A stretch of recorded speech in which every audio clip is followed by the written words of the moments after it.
This is a coconut from Guam. That's probably 60 years old. I want to tell you a little story about that, or you may want to do that in the interview. But this coconut, I think the reason I kept it all these years was because when I first came to Guam, I was assigned to the Marine Corps. I was Navy, but we were put on detached duty there. I and 4 guys from the Bureau of Naval Personnel were the office force for the Marines on Guam. And I was assigned to Major General Larson's office. We did clerical work in the office. And we were there 6 months, and we slept in tents. And we had lizards in our bunks in the morning when we would wake up.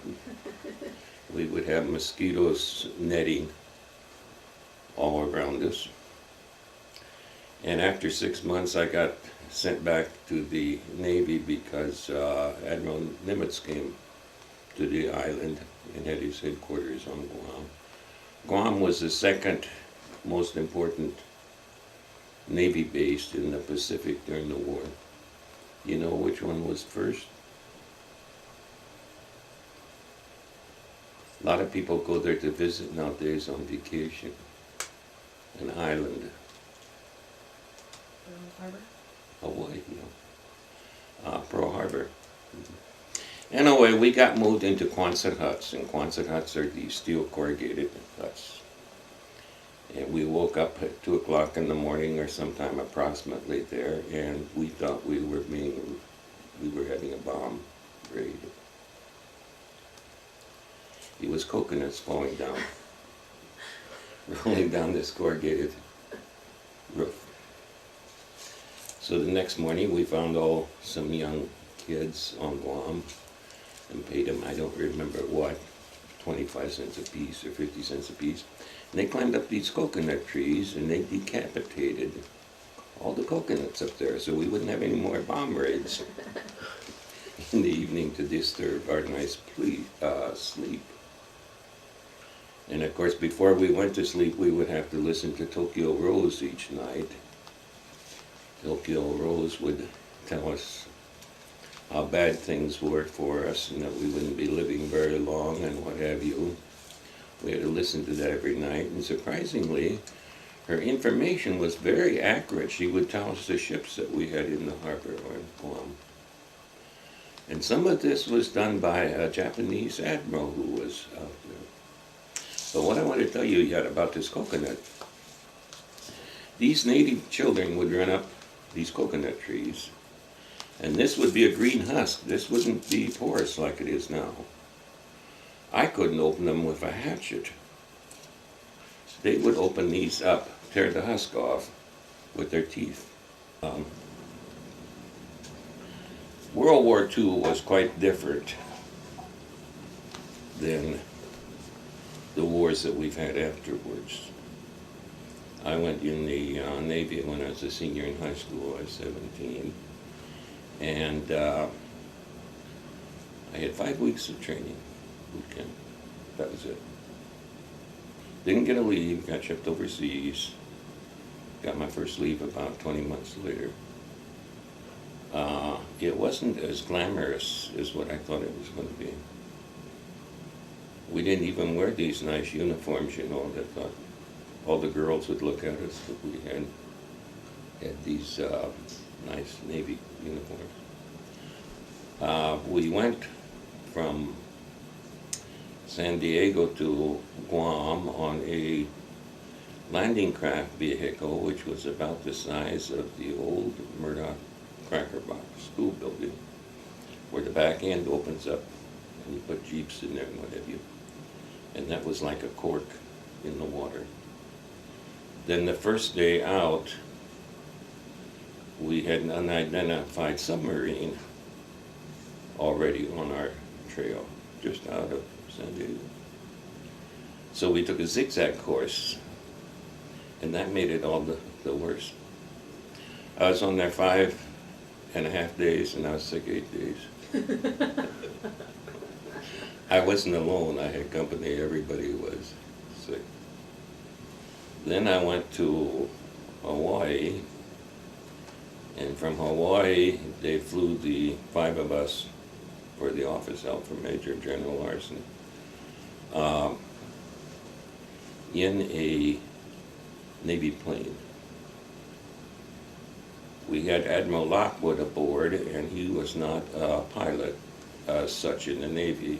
He was in charge of submarines, but he had all this stuff on his shoulders. So he told the pilots he wanted to fly the plane. So of course they had to let him, because after all, he was an admiral. He was going to land on Johnson Island. Johnson Island was a refueling base. It's about 1.5 miles long. Had maybe 1 or 2 Quonset huts and 1 or 2 palm trees with underground storage for fuel. He totally missed landing. We had to drive into the Pacific Ocean.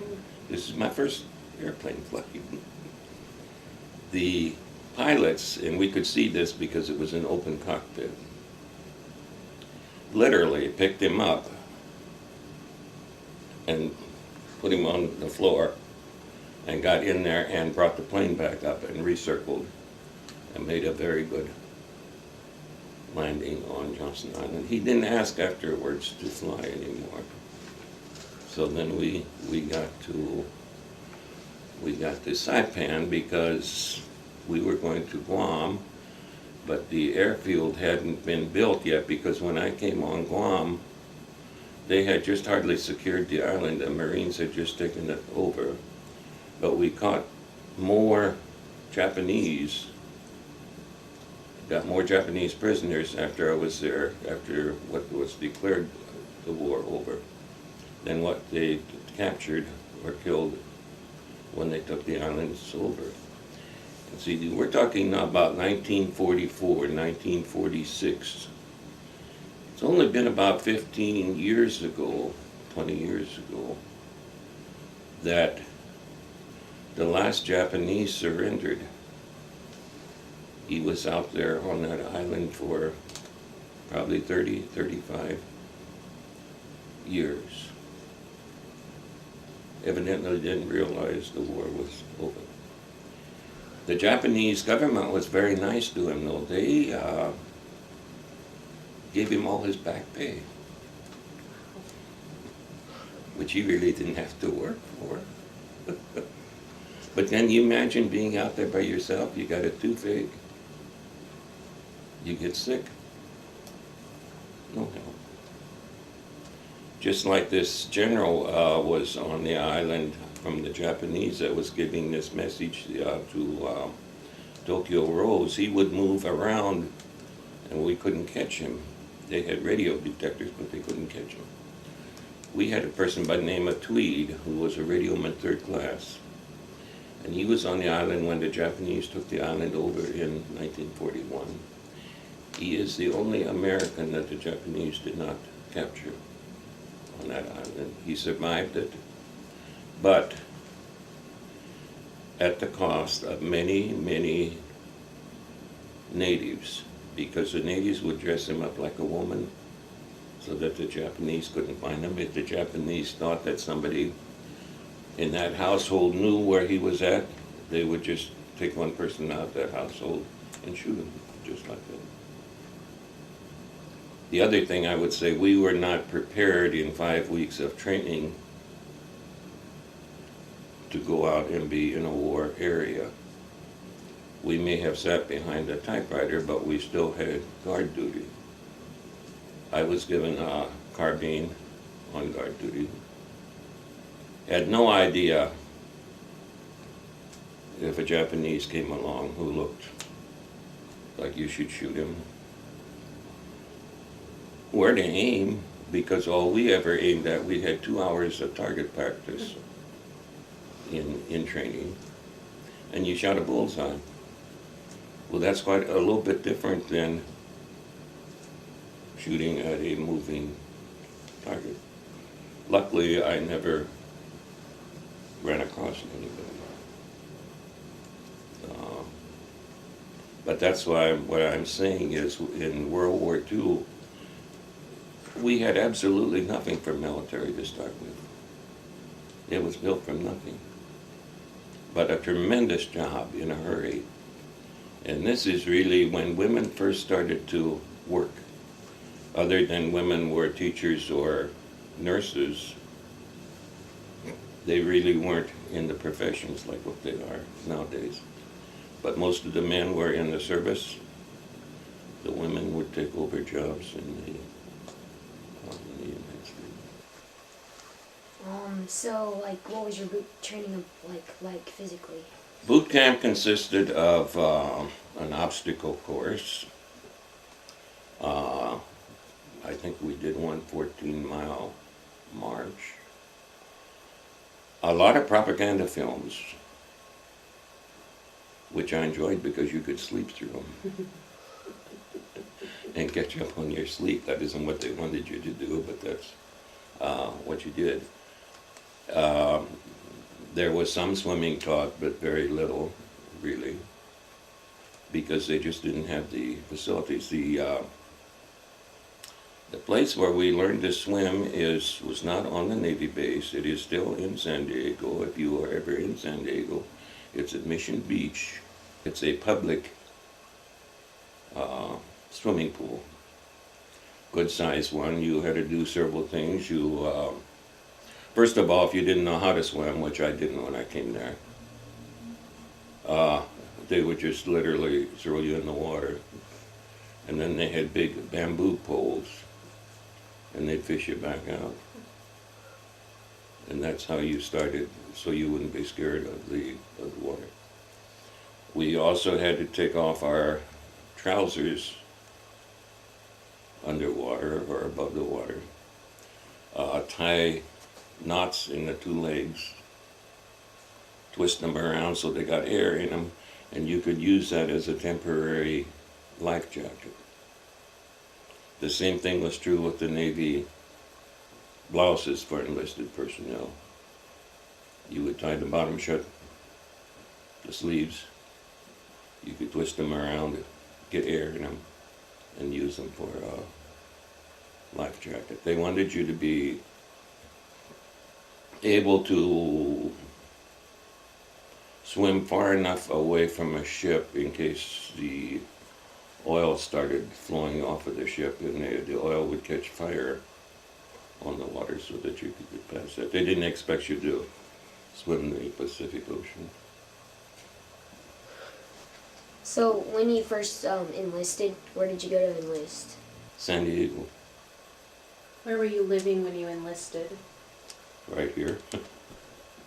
I was a senior in high school and Murdock. Why did you join? Well, there was a sense of patriotism that everybody had at the time. It was described to you as being very glamorous. By the same token, I looked out a little bit for myself when I enlisted, to be frankly honest with you, because I felt if I was in the Navy, chances are that I would have a roof over my head. I'd be on a ship, probably. And also I was told pretty much by the recruiting office in Omaha that I'd be assigned to an office force, because typists were very difficult to come by in those days. So, what did you do? I typed. Use typewriter? Yeah. But we had a little bit of everything else thrown in with it. Just like I was telling you, you still got guard duty and that kind of stuff. Then, were you awarded any medals or awards or anything?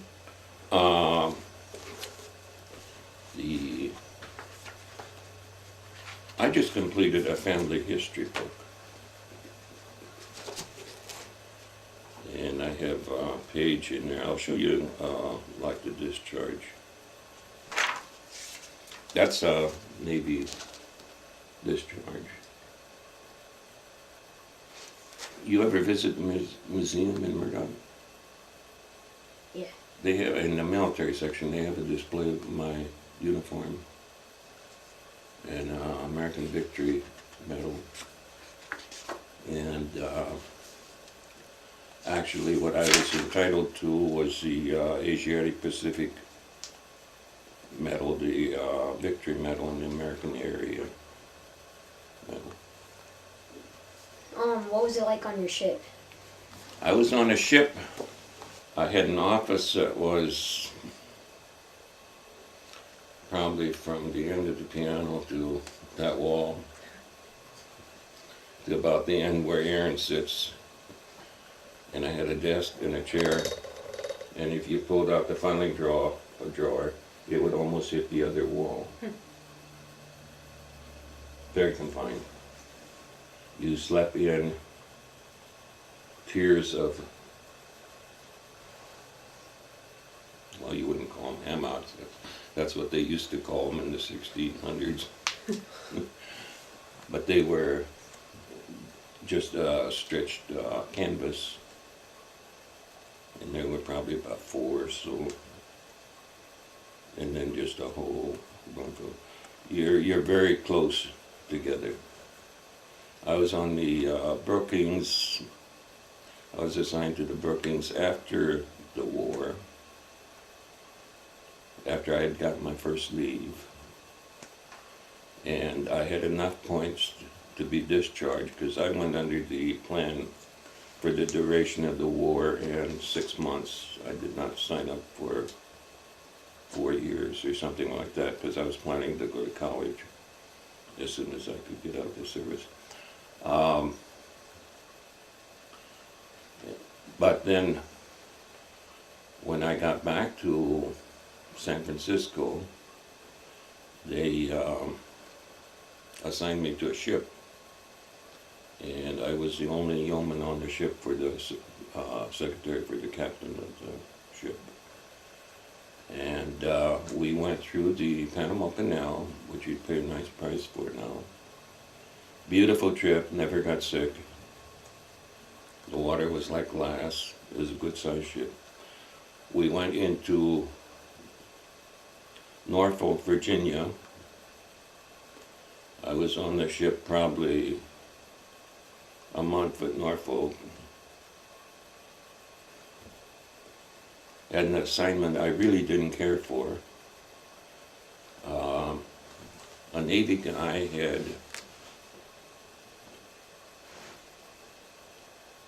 gone ashore without leave, which isn't a very smart thing to do.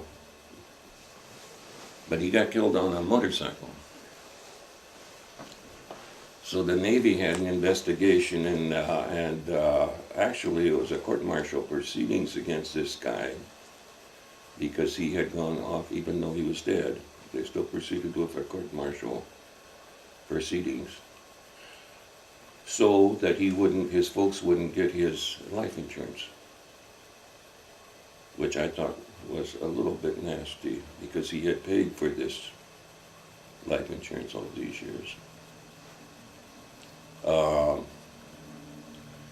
I probably typed up about a 50-page court-martial proceedings, which you had to be very accurate.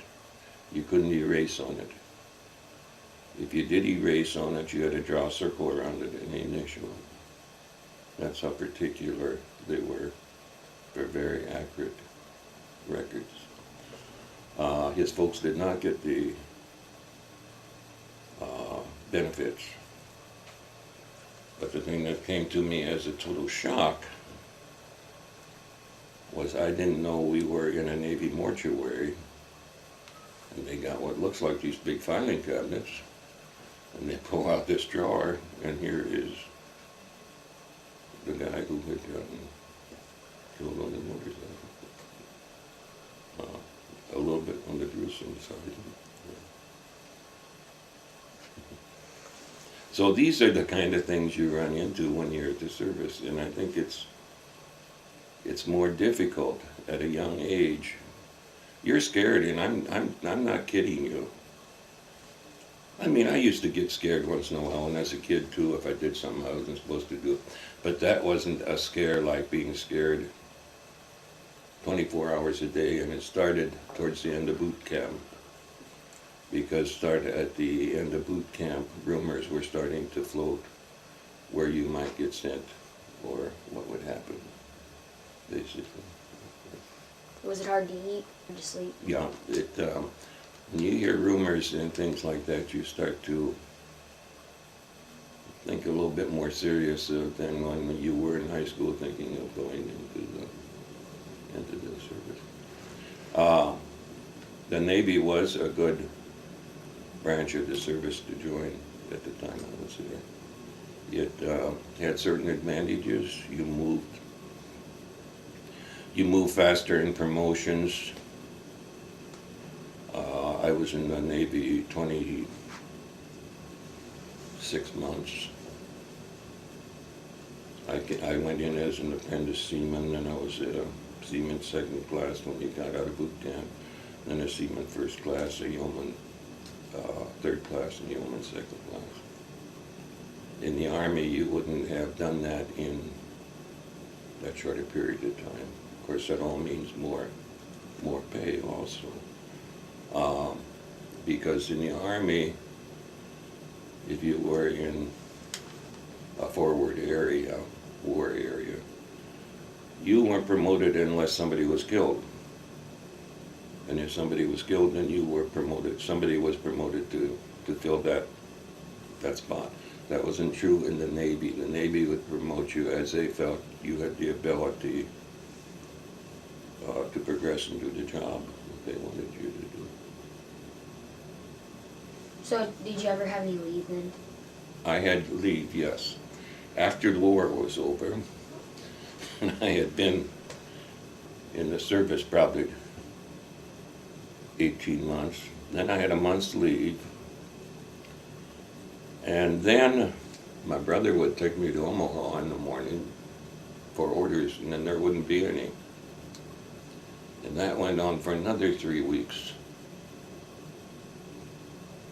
And then one morning he says, I got to get some farm work done. He says, why don't you just stay over tonight once?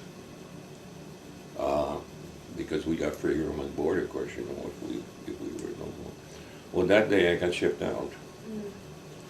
And that's when I then went back to California, got on a ship. They took me through the Panama Canal to the East Coast to St. Louis to get discharged, along about way to get you out of the service. Did you have any friends that went with you to go enlist? No. Did you make any friends in the service? Quite easily. You depend on them. And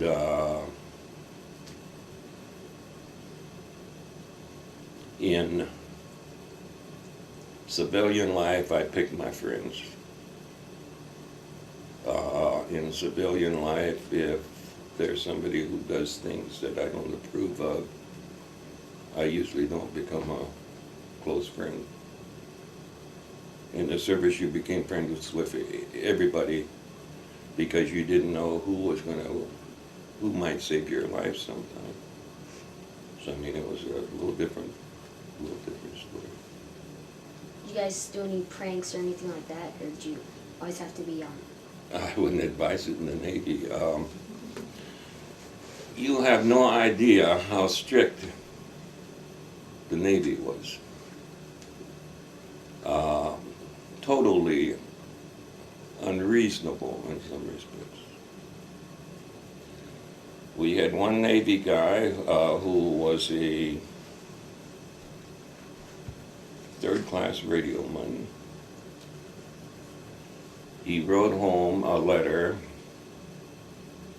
that they had gotten a shipment of wood in from the United States to build a house for the captain. And he felt it would have been wiser if they would have sent food, fresh fruit, for the guys in the service. He was given a court-martial.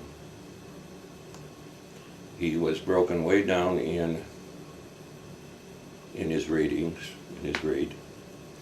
And he had to wash dishes for 6 months where everybody could see him. The other thing that I typed some court-martials for that I thought were highly ridiculous was that if you wore white socks, that was a deck court-martial. Yet they sold those socks in the ship store. You were supposed to have a permit, medical, for wearing white socks. If you bought them and wore them, you could be subject to a court-martial. So yes, they were very strict. Another thing, race-wise, unbelievable. Black people, if they found out you had 5% black blood, you could not have a commission. You could not be an officer in World War II. One guy was, and they wrote a book about him, made a movie later on. One guy was a doctor. They discovered he had just a little bit over 5% black blood in him. Still a very competent doctor. He was discharged. He lost his commission. His wife divorced him. I mean, you had some stories back there in those days that I don't think these kind of things today don't exist. They almost sound unbelievable when you mention them, because nowadays the Civil Liberties Union would be right on their back. Another thing, there was esprit de corps amongst the people in the service, amongst ourselves. If we found out about somebody who was trying to pull something to get a discharge, that his folks were working with some senator or something to get him out, that guy's life was made kind of rough for him while he was still in the service, basically. Have you continued those relationships with your friends from the service? For a while I corresponded, but later on in life that totally dropped. Right now I don't know of anybody that was in the service with me anymore. In the first years, did you have any reunions? Not really. Everybody was so happy to be out. Because see, these people, most of the people that were in the service during the war weren't the regular service guys like what you have today now. Because the ones that are in the service nowadays are making a 20-year career out of it. And that's a little different story. I did go on a 23-day cruise last year, about this time of year, and went back to some of the islands where I had been during World War II, and I think there were about 1,600 aboard, and 90% of those were veterans from World War II, basically. Do you recall the day that your service ended? Mm-hmm. I think it was June 16th, 1946. I may be off a couple days, but it's pretty close because it was one of the happiest days of my life. It was the 10th. I got out a little sooner than I thought I did. So where did you get out at? St. Louis. St. Louis. Did the service have any effect on your life afterwards? Well, under the conditions, I would do it again, I'm sure. The service is fine for some people. It really isn't my lifestyle because I like to do things on my own and be able to be in charge myself. That just doesn't happen in the service. There is always somebody to tell you what to do. I don't care if you get to be a general or an admiral or what you have.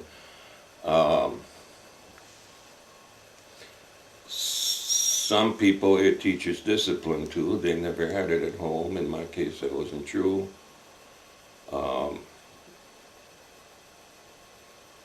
I suppose indirectly it's had some effects. Probably some good and some bad. I think you got better food than what you did in some of the other branches of this service, although nowadays,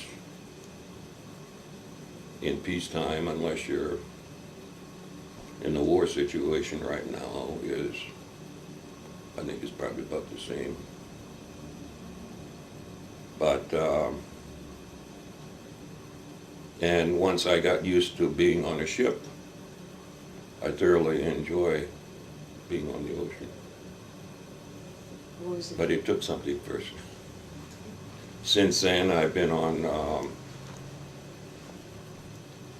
the Bremen ship, which was a German ship, which was about 3 city blocks long across the Atlantic. No problems. I was on the SS France 1 year to go to Europe for fun. I've been on the Carnival cruise line in the Caribbean for fun. I was on the Princess last fall for 22 days. Never got sick. You don't get sick on these big ships nowadays. It's different than what it used to be. You do once in a while on some of the smaller cruise lines if they run into a bad storm. But coming back from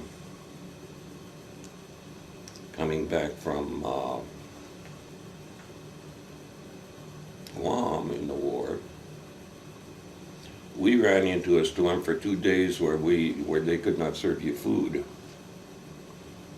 because you couldn't keep it on the table. Not only couldn't you keep it down, they did make sandwiches, but they had to hold on to those trays or they would slide right off them. And you have no ideas when these big waves come over. Waves taller than this house coming over the top of you. You're going to bounce.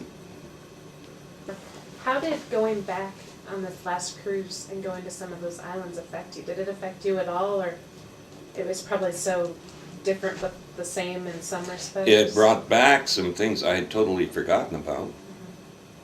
Like using a helmet for a wash basin. Never thought of that again.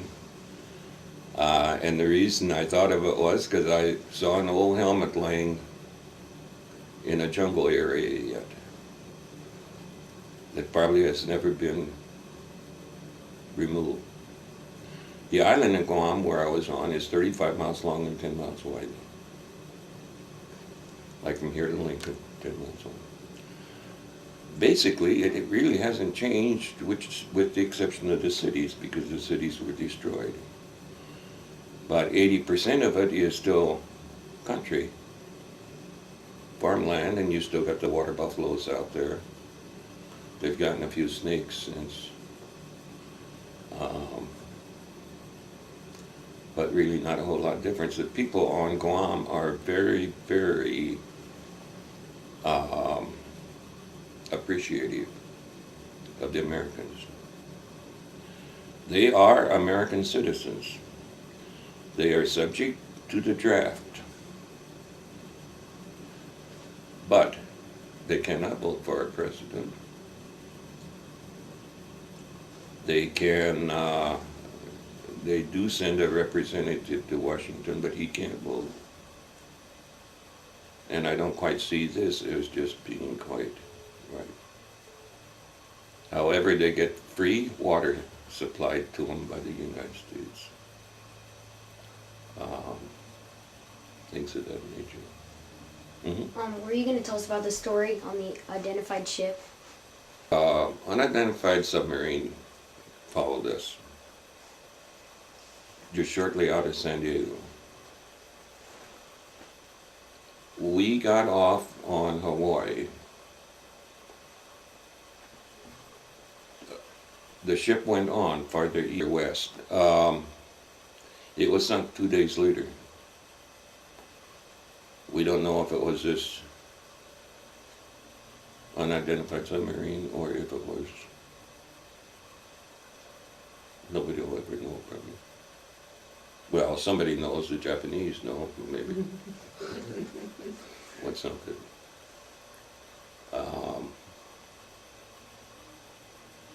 It's, that's a picture I took with a box camera. On from Guam, the one behind you. That was a water hole on Guam. Ship in the distance. There was also a ship that the Japanese, when they knew the Americans were coming back, they loaded the cattle on the ship. And they sunk the ship in the Americans sunk the ship in the harbor. They didn't get very far. What I wanted to say about the natives on Guam, they are very much appreciative of the Americans. They are very proud that they have a nuclear submarine in their area. And rumors had it that they're getting a few more in that area right now. And of course, I will say this, if I were to make this trip this year, what I made last fall, I wouldn't be making it this year.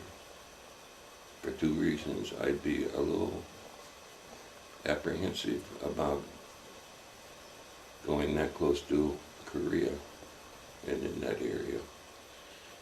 And of course, number two, there is no tour this year. They've taken the tour off. They've had it for about 4 or 5 years. But I think they were a little bit afraid of. We had a couple interesting things happen. I get the island, the name slips me right. Iwo Jima. The Japanese won't let the Americans on Iwo Jima. We should never have given it back to them. It's just a real small island, but we had veterans that had been on Iwo Jima that were disgusted. And then Guadalcanal, we couldn't go on the island because there was a native policeman who had gone berserk. And he was hiding out in the hills, and he had ammunition. And whenever a ship comes to Guadalcanal now and the people get off the ship, he fires on them. So the captain wouldn't let us off the ship. He circled the island several times, got pretty close to it so we could, so the ones that had been there could get some idea of where they had basically. What did you hate most about the Navy? What did you dislike? Well, I tell you, I didn't mind it too bad. I was thankful I had a roof over my head. The food is probably the worst. Don't ever show me Spam. I didn't eat it then. I won't eat it now. The other thing I might say, when I went in the Navy, as a senior, you won't believe this, but it's true, I weighed 113 pounds. And when I was getting my physical, the guy asked me, he says, how bad you are in the Navy? Yeah, you just weighed me. I said, I don't want to go in the Army. He says, you now weigh 116 pounds.